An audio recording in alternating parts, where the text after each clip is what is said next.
I'm here in St. Mary's Cathedral, Johannesburg, with the cathedral's Dean, Father Xolani, and with Bishop Michael, Presiding Bishop of the Episcopal Church. And we're standing here beside this sculpture, Sinetemba, that is a sister sculpture of one that is in my home church in London.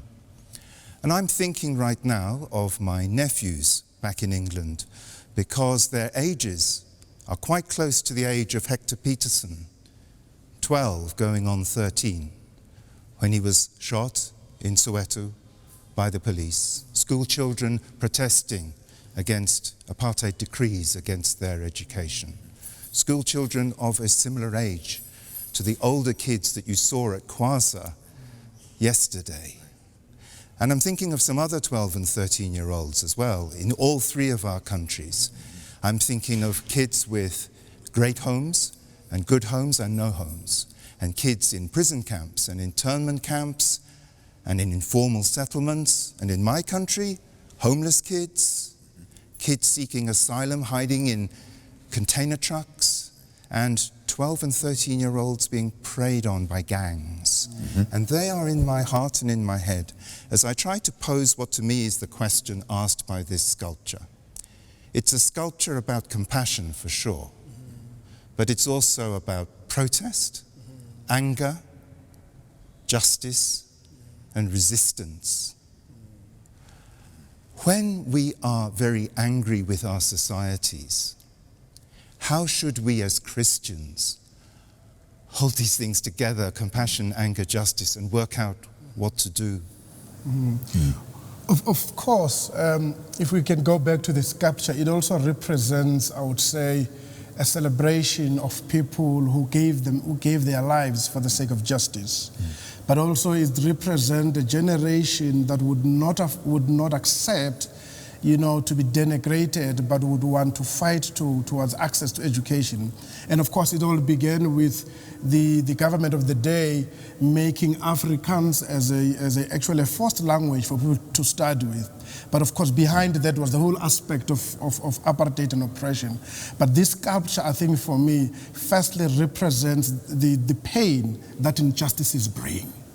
As you see it, a young boy, innocent boy, who died. Perhaps he was just there following the crowd, but he ended up dying very gruesomely. So first it represents the pain, but on the other side of it, which is very interesting, it actually represents the struggle. That even though we have injustice, even though we are in pain, but we do not allow it to consume us, and we do something about it to achieve what God has created the world to become. So for me, it also represents hope, that even if we go through a time of distress, even if we go through a time of great agony, even if we go through a time of pain, but there is hope that beyond pain, that there would be a better world. But the better world would not come.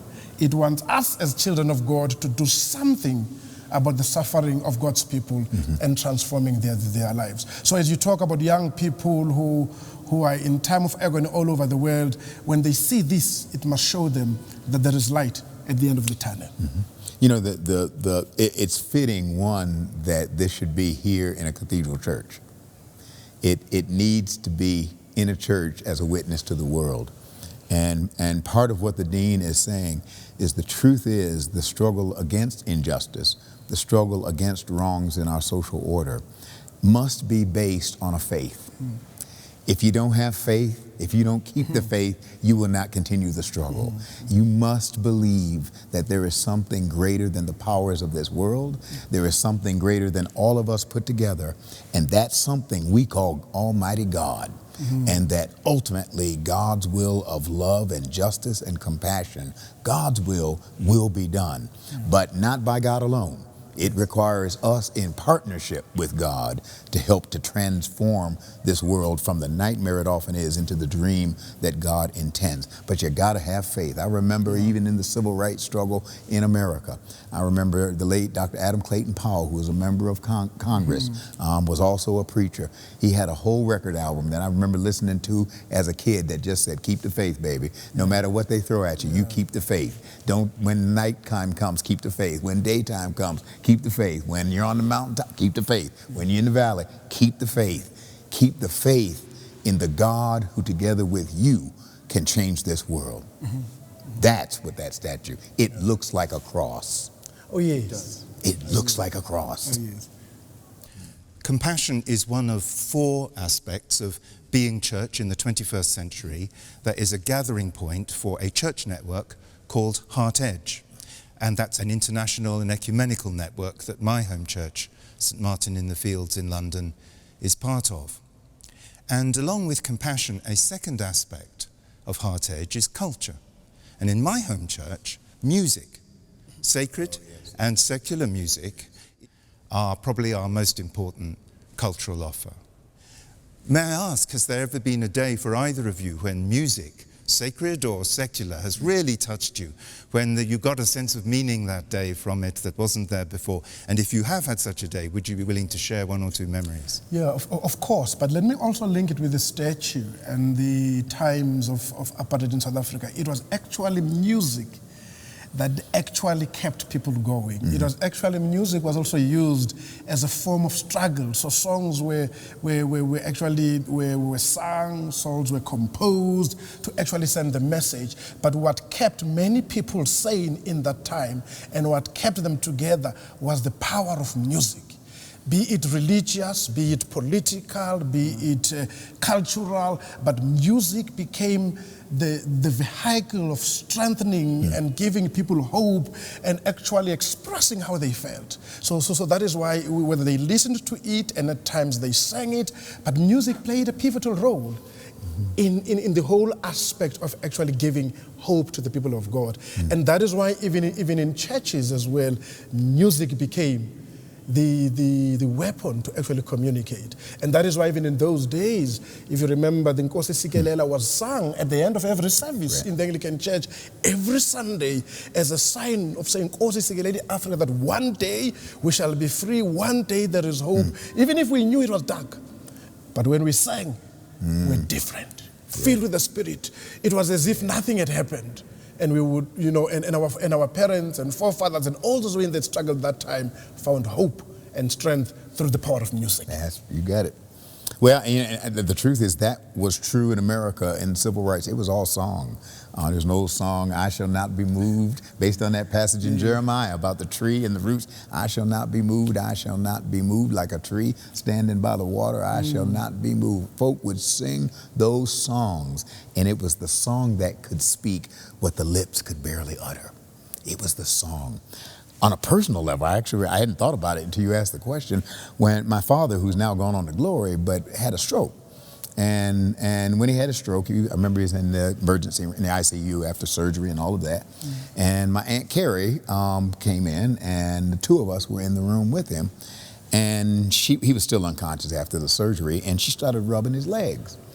And she started singing Amazing Grace, how sweet the sound. And it was really not particularly beautiful in terms of the actual music, but her singing, rubbing her baby brother's legs, Amazing Grace, how sweet the sound. And she kept rubbing his legs, and he opened his eyes. He opened his eyes. What I didn't know until after we left the hospital room, she said when he was a little boy, he had polio. And his mother would rub his legs and sing songs like Amazing Grace to him while she rubbed his legs and then bandaged them.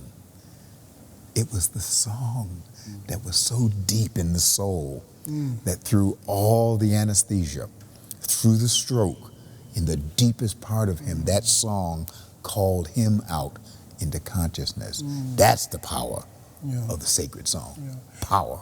I think in our context, the song that actually resonated with everybody was the song by Tio Soga, Lizalisi Dingalako. And that was the main song to say, Lord, let your will be done. And that's the song that gave everybody strength. That's the song that actually gave people hope. But also there was another one that would be sung by choirs most of the time, We Shall Overcome. Oh, yes. And that when that song is sung, you would see our parents glowing in their faces that they shall overcome one day. And indeed, hope, praise the price. 1994 came through it all. Yes, preach. Yeah. A third aspect of the HeartEdge network of churches is about commerce. And for me, at the heart of commerce is the discipline of offering, crafting, and delivering something worth paying for. And that to me is quite close to the heart of having a good job.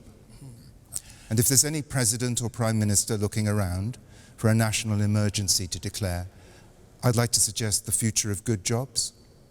If Hector Peterson was alive today, he would be 55. And who knows?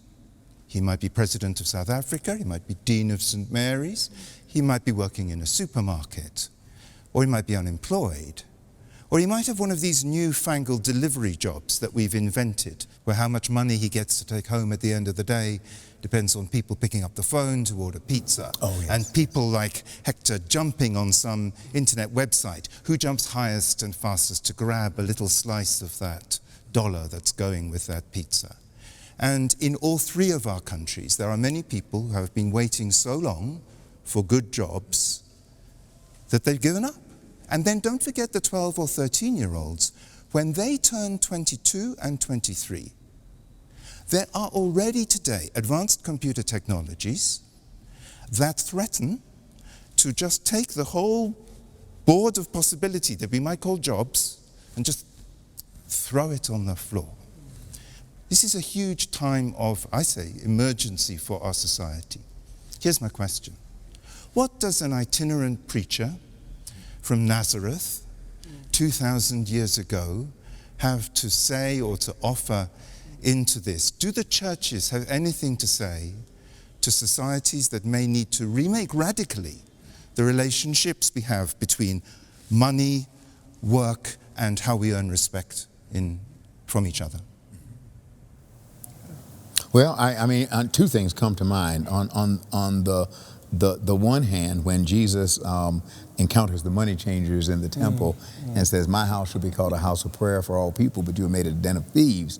It's important to remember that in the biblical tradition, the notion of God's house is not simply restricted to a temple in Jerusalem. The house of God, it says that when King Solomon was made king, God's house is not made by human hands. This world is God's house. So when Jesus says, this is my Father's house and you have made it a den of thieves, we must reorder our economic systems and our economic arrangements so that there is genuine justice, so that there is compassion, so that there's appropriate competition and all of that, but so that the social needs of the human family and the creation itself are addressed even as we make profits and even as we do business. That's one. The second one is suffer the little children to come unto me and forbid them not, for of such is the kingdom of heaven. The long-term key I grew up hearing from my folk, old folk, who used to say over and over again, education is the key to emancipation.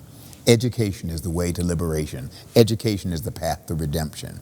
That if nations do not invest in their children, who are the most vulnerable at the earliest age, invest in children so that they grow up and can take a productive place in society, and so that they can actually navigate a world that's going to change digitally and technologically. But if they have the mind and the education and the skill and the brain power, they can make it. A society that ignores its children is a society that is committing suicide. You remember that guy who was rich in Jesus, and he wanted to know how to inherit the kingdom of God. And he comes to Jesus and he says he knows all their laws. And Jesus says to him, you only lack one thing. Oh, yes. You only lack one thing.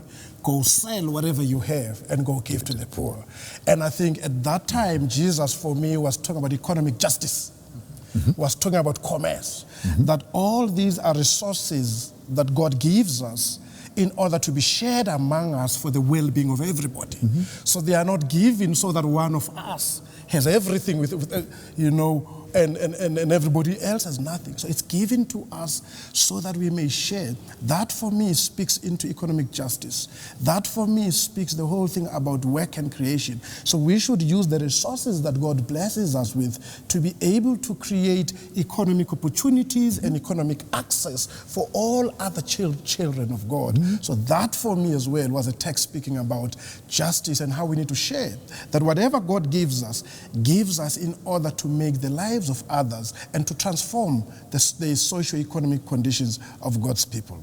And that is why in our churches, those who have, we should not shun them, nor make them to feel bad for having. There's nothing wrong about them having.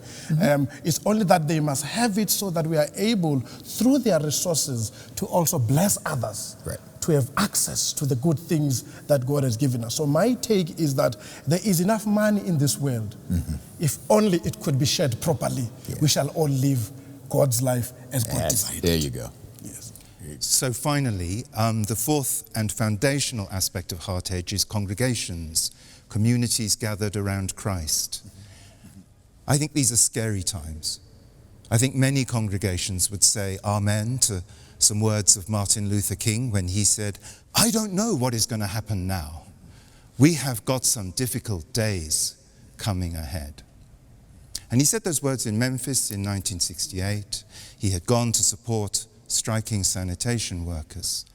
And as we all know, the next day, like Hector Peterson, he was shot and killed. He left us some very powerful words of hope, and I'm hoping, Bishop, that in a minute or two you might be willing to read them to us, to remind us of what he said. But just before we do that, can I be like the hand in the crowd that reaches out to tug at your cloaks, the two of you, and can I say, have you been up any mountaintops? Have you seen anything that can give hope to God's people? I think for me, yes.